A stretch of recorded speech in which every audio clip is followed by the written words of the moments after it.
Hi viewers, welcome to Lalitha Krishna Skanda channel.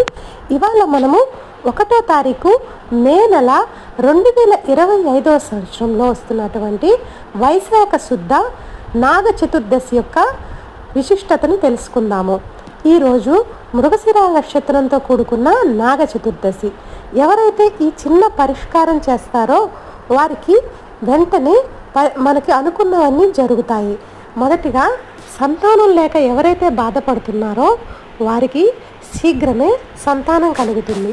కుజదోషంతో ఎవరికైతే వివాహం ఆలస్యం అవుతుందో వారికి వెంటనే పెళ్లి సంబంధం అనేది కుదరటం జరుగుతుంది. అదేంటంటే ఈ రోజున 8 గంటల లోపు ఎవరైతే తలస్నానం చేసి స్వామివారికి అభిషేకం చేయిస్తారో, సుబ్రహ్మణ్య స్వామి వారికి అభిషేకం అనేది చేయించాలి. మరియు సుబ్రహ్మణ్య స్వామి వారి యొక్క మూలమంత్ర జపం అనేది చెయ్యాలి. ఇలా చేసిన వారికి వెంటనే సంతాన సమస్యలు తొలగి సంతానం కలుగుతుంది. వివాహ సమస్యలన్నీ, అడ్డంకులన్నీ తొలగిపోయి శీఘ్రమే వివాహ సంబంధం అనేది కుదరటం జరుగుతుంది.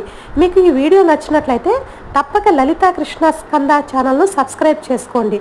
Thanks for watching our channel. Have a nice day.